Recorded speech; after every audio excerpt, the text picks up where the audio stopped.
지금으로부터 꼭 30년이 넘었습니다. 하지만 저는 아직도 그 봄의 냄새를 기억합니다. 장안동 골목 어귀, 연탄재 먼지와 봄비가 뒤섞인 그 퀴퀴하고도 따뜻한 냄새를, 그리고 우리 5 식구가 몸을 포개고 살았던 그 단칸방의 냄새를. 이 이야기를 꺼내기까지 참 오래 걸렸습니다. 누군가에게 털어놓으면 속이 후련해진다고들 하지만 저는 그 말을 믿지 않았으니까요. 어떤 기억은 꺼내는 순간 다시 살아나서 사람을 물어뜯거든요. 그래도 이제는 말할 수 있을 것 같습니다. 아무에게도 말하지 못했던 그 시절의 이야기. 지금부터 시작해 보겠습니다. 구독과 좋아요는 제게 큰 힘이 된답니다. 제 이름은 진경입니다. 1992년 당시 저는 26살이었고 아들 하나를 둔 평범한 아내였습니다. 아니, 평범하다고 믿고 싶었던 아내였습니다. 저는 경상북도 상주가 고향입니다. 낙동강 상류 쪽 곶감이 유명하고 쌀이 많이 나는 조용한 고장이죠. 부모님은 농사를 지으셨고 저는 맏딸이었고 아래로 남동생 하나와 여동생 하나가 있었습니다. 고등학교를 졸업하던 해 친구 미숙이가 먼저 말을 꺼냈습니다. 진경아, 우리 서울 가자. 여기서 평생 이렇게 살 거야? 저도 솔직히 같은 생각이었습니다. 그 시절 지방 아가씨들에게 서울은 단순한 도시가 아니었어요. 새 삶의 시작이었고 가능성이었고 어딘가 알 수 없는 설렘의 이름이었습니다. 1985년이었나요? 19살 봄에 우리는 무작정 서울행 버스를 탔습니다. 짐이라고는 옷가지 몇 개가 전부였지만 마음속에는 세상 것을 다 담을 수 있을 것 같은 자신감이 가득했습니다. 서울에서 제일 먼저 찾아간 곳은 제가 알던 언니네 집이었습니다.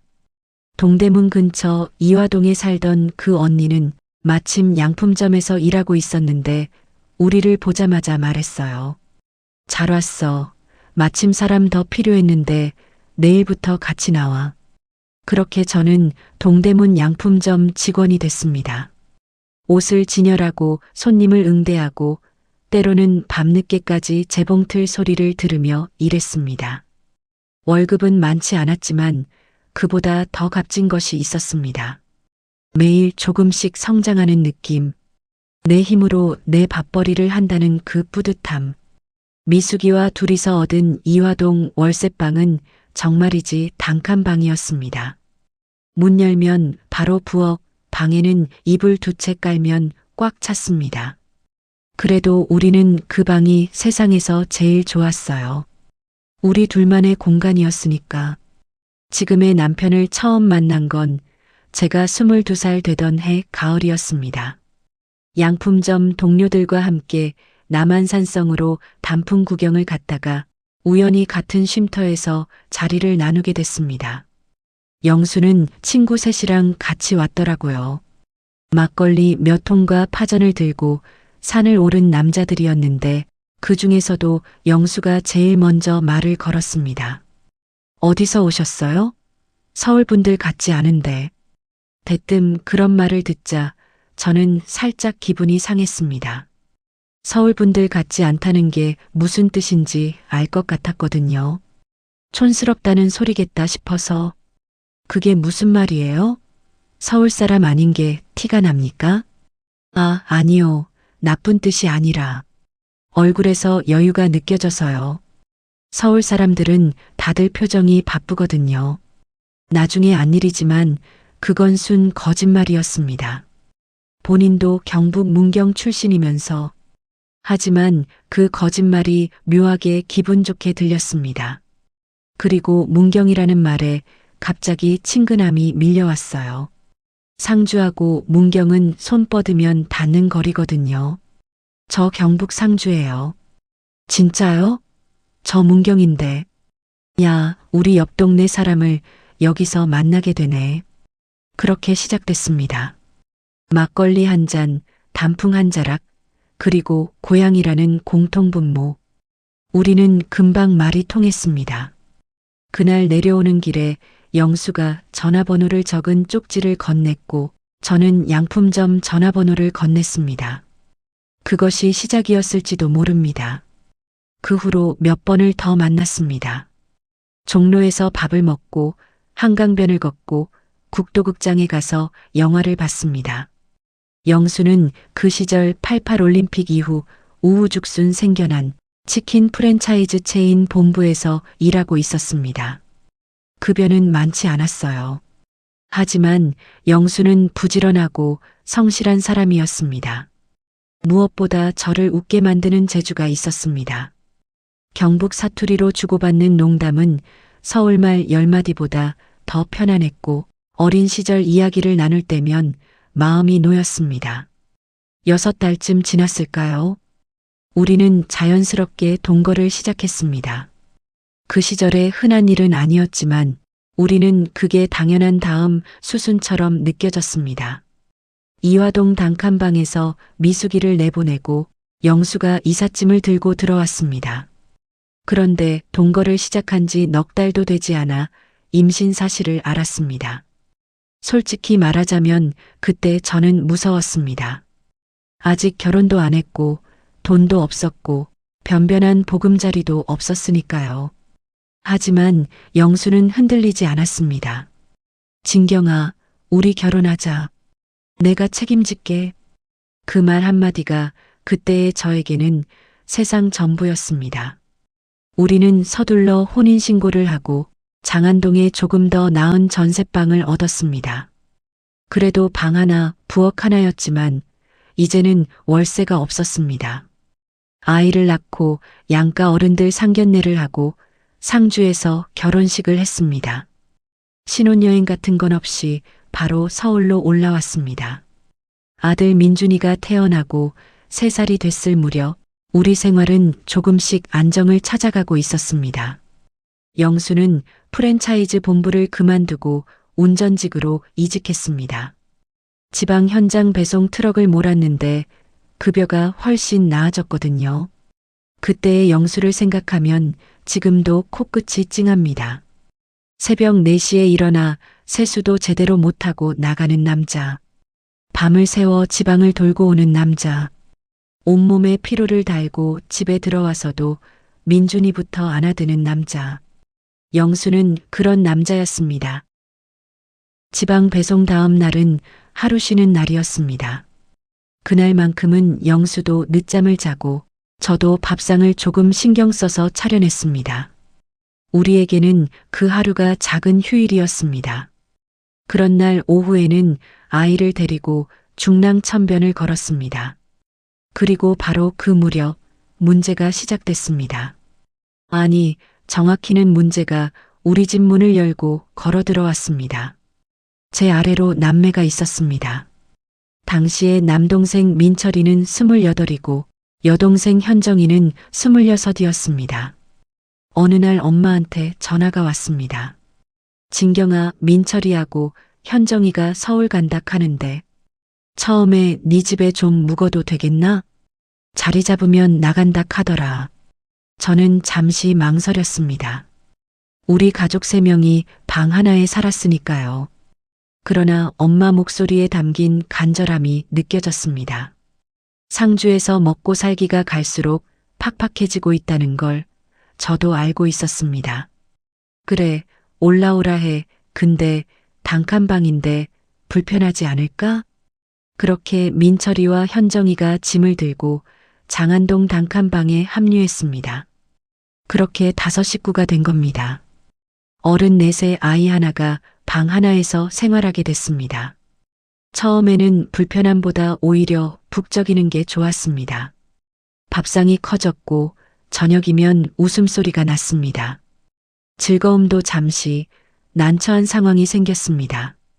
부부관계는 밤이 아니라 낮 시간으로 변경되었는데 관계 도중 갑자기 동생 현정이 들어와 당황스러웠습니다. 자연스럽게 우리 부부가 모텔을 찾게 되었습니다. 아이를 맡길 때쯤이면 현정이도 눈치를 챘을 것입니다. 단칸방이라 옷을 갈아입을 때도 불편했습니다. 화장실이나 부엌에서 갈아입어야 했거든요. 하지만 문제는 그게 아니었습니다. 저를 제외한 친정 식구들은 술을 거의 못 마셨습니다. 예전부터 내려온 기질인지 가족들 모두 막걸리 한 잔에도 얼굴이 빨개졌습니다. 저만 술을 마신다는 걸 영수도 알고 있었습니다. 그런데 어느 저녁이었습니다. 민철이가 직장 면접을 하나 보고 들어온 날이었는데 기분이 좋다며 맥주 한 캔씩을 사왔습니다. 형, 우리 한 잔 하입시더. 오늘 면접은 느낌이 좋네요. 방 한쪽에 상을 펴고 넷이 앉았습니다. 민준이는 이미 잠들어 있었고 좁은 방에서 술잔이 오갔습니다. 캔맥주가 동났고 영수가 소주를 한 병 더 가져왔습니다. 현정이는 처음에는 안 마신다고 했습니다. 하지만 분위기가 무르익자 작은 잔으로 한 모금 두 모금 홀짝였습니다. 얼굴이 금세 붉어졌어요. 저는 그것을 그냥 술이 약한 탓으로만 봤습니다. 그날 밤 저는 일찍 아이 곁에 누웠습니다. 영수는 민철이와 더 마신다고 했고 현정이도 그 자리에 있었습니다. 저는 피곤해서 금방 잠이 들었습니다. 시간이 얼마쯤 지났는지 목이 말라 잠에서 깼습니다. 남동생 민철이는 방문 앞에서 자고 있었는데 영수와 현정이가 붙어서 잠들어 있었습니다. 영수의 한쪽 다리가 현정이 허벅지 위로 올라가 있었죠. 저는 별 생각 없이 취해서 잠들어서 그런가 보다 하고 말았습니다. 그 시간에 그 둘이 깨어 있었다는 걸 전혀 알아채지 못했어요. 다음 날 아침 유난히 조용했습니다. 영수는 배송이 없는 날이었고 민철이는 일찍 나갔습니다. 저는 민준이를 씻기고 동대문 양품점에 갔다가 늦은 오후에 돌아왔습니다. 그런데 현관문을 열었을 때 뭔가 이상했습니다. 딱 꼬집어 말하기 어려운 공기의 밀도 같은 것이 달랐습니다. 영수와 현정이가 방 안에 있었는데 제가 문을 여는 소리에 둘 다 동시에 몸을 움직였습니다. 너무 빠르고 자연스럽게 딴청을 피우는 모습. 현정이가 먼저 말했습니다. 언니, 이제 왔어? 나 빨래 하려는데 내놓을 거 없어? 시선을 피하면서 구석에 있던 속옷을 챙겨들었습니다. 영수는 신문을 보는 척했습니다. 저는 아무 말도 하지 않았지만 심장은 세차게 뛰었습니다. 손에 들린 장바구니를 부엌에 내려놓고 민준이를 방에 들이고 아무 일도 없다는 듯 움직였습니다. 하지만 제 가슴 어딘가에서 설명할 수 없는 작은 균열이 생겼습니다. 그때는 그게 뭔지 아직 몰랐습니다. 아니, 알고 싶지 않았는지도 모릅니다. 이것이 기억하고 싶지 않은 장안동 봄의 시작이었습니다. 영수의 배송 패턴은 규칙적이었습니다. 이틀에 한 번꼴로 지방 야간 배송을 나갔고 다음 날 오전 늦게 들어와서 하루를 쉬었습니다. 민철이는 취직이 되어 근처 공장에 일하면서 아침 일찍 나가 저녁 늦게 들어왔습니다. 그러니까 영수의 휴무일 낮에는 집에 영수와 현정이 둘만 남는 날이 자연스럽게 생겼습니다. 처음에는 그냥 그러려니 했습니다.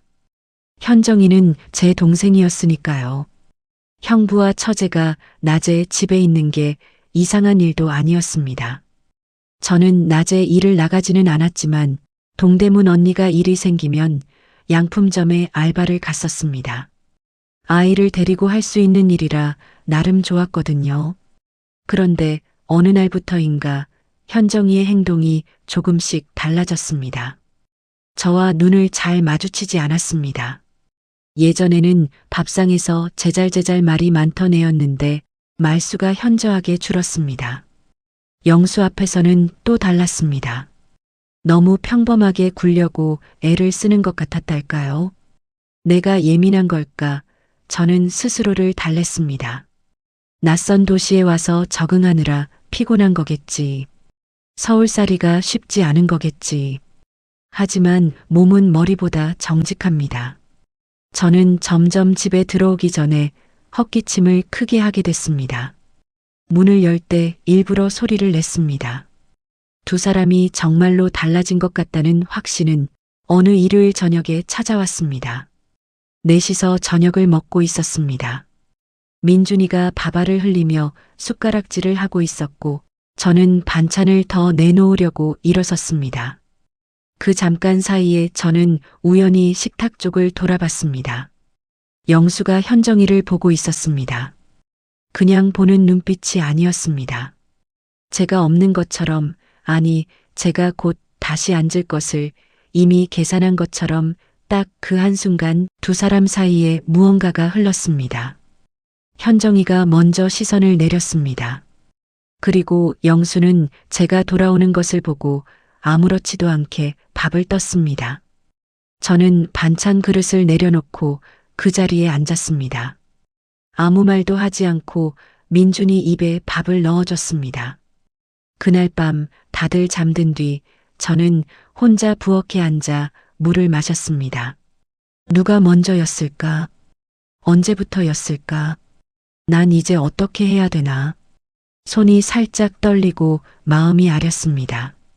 그런데 이상하게도 눈물은 나지 않았습니다. 눈물이 났다면 차라리 쉬웠을 겁니다. 마음껏 울고 싸우고 끝냈을 테니까. 하지만 저는 울지 않았습니다. 그리고 그 선택이 이 이야기를 이토록 길고 조용하게 만들었습니다. 어느 날 오후 현정이와 둘이서 빨래를 개고 있었습니다. 민준이는 낮잠을 자고 있었고 영수는 배송 나간 날이었습니다. 현정이가 갑자기 말했습니다. 언니, 나 좀 있으면 나갈게. 기숙사 있는 회사가 있대. 저는 손을 멈추지 않고 대답했습니다. 그래, 어디인데? 구로 쪽에 있는 공장 기숙사, 친구가 소개해줬어. 잠시 침묵 속에 이불보를 접는 소리만 났습니다. 알겠어. 날짜 잡으면 알려줘. 그게 다였습니다. 저는 더 묻지 않았고 현정이도 더 말하지 않았습니다. 하지만 그 짧은 대화 속에 우리 자매가 서로에게 하지 않은 말들이 가득 차 있었습니다. 제가 모두 알고 있다는 것을 현정이는 알고 있었을 겁니다. 그래서 서둘러 나가려는 거라는 것도 저는 알고 있었습니다. 하지만 저는 묻지 않았습니다. 어쩌면 그 답을 듣는 순간 더 이상 원래대로 돌아갈 수 없다는 걸 알았기 때문에. 현정이는 그로부터 열흘 후에 짐을 쌌습니다. 박스를 들고 나가면서 민준이를 한번 안았습니다. 언니, 민준이 잘 키워. 나중에 놀러 올게. 저는 웃으며 손을 흔들었습니다. 그래, 잘 가. 자주 연락하고 밥 잘 챙겨 먹어. 현정이가 나가고 현관문이 닫혔습니다. 저는 그 닫힌 문을 한참 바라봤습니다. 그리고 민준이를 안아들었습니다. 고여있던 눈물이 아이의 머리 위에 떨어졌습니다. 현정이가 나가고 2달 뒤 민철이도 독립했습니다. 공장 근처에 반지하 월세방을 얻었다며 리어커 하나를 빌려서 짐을 옮겼습니다. 영수가 이사하는 걸 도와줬고 저는 반찬 몇 가지를 싸줬습니다. 그날 저녁 오랜만에 영수, 저, 민준이 셋이서 밥을 먹었습니다. 넓어진 것 같지도 않은 단칸방이 왜 그렇게 텅 빈 것처럼 느껴졌는지 모릅니다. 영수가 술을 한 병 꺼냈습니다. 진경아, 오늘 한잔하자. 저는 잔을 받아 조용히 마셨습니다. 영수가 무언가 말하려다 삼킨 것 같은 순간이 있었습니다. 저는 눈치채지 못한 척했습니다. 영수도 결국 말하지 않았습니다. 우리 사이에는 그런 날들이 꽤 많이 쌓였습니다. 말하지 않은 것들, 꺼내지 않은 것들, 가슴속 깊이 밀어넣은 것들. 그날 밤 모처럼 우리 부부는 다른 거에 신경 쓰지 않고 하나가 되었습니다. 하지만 제 느낌은 예전과 달랐습니다. 남편과 하나가 되지 못하고 머릿속에 다른 생각이 가득했습니다. 남편이 사정을 끝내고 돌아 누웠는데도 멍하니 천정만 보고 있었습니다. 그로부터 몇 달이 지났습니다. 계절이 바뀌었고 민준이는 더 커졌고 영수는 더 열심히 일했습니다. 저는 어느 날 혼자 남한산성에 올랐습니다. 영수를 처음 만났던 그 쉼터를 찾아갔습니다. 단풍이 지고 겨울이 시작되는 산은 조용했습니다. 저는 거기 앉아서 오래 생각했습니다. 따지고 보면 제가 선택할 수 있는 길은 세 가지였습니다. 첫 번째, 모든 것을 터뜨리는 것. 영수를 추궁하고 현정이를 원망하고 집을 뒤집어 놓는 것. 두 번째는 조용히 짐을 싸서 나오는 것. 마지막으로는 그냥 사는 것. 알면서 모른 척 그 방법으로. 저는 마지막을 골랐습니다. 그 선택이 비겁한 것인지 강한 것인지 저는 지금도 잘 모릅니다. 하지만 당시 저에게는 민준이가 있었습니다. 유지해가고 싶은 생활이 있었습니다. 그리고 이상하게 들릴 수 있지만 영수가 나쁜 사람이라고 생각하지 않았습니다. 내 동생 현정이도 마찬가지였습니다. 사람은 나쁜 사람이 아니어도 해서는 안 될 일을 합니다. 그걸 그때 알았습니다. 아니, 알고 싶지 않았는데 알게 됐습니다. 영수는 그 뒤로 더 일에 몰두했습니다. 배송 구역을 넓히고 추가 야근도 마다 않고 돈을 더 많이 벌어왔습니다.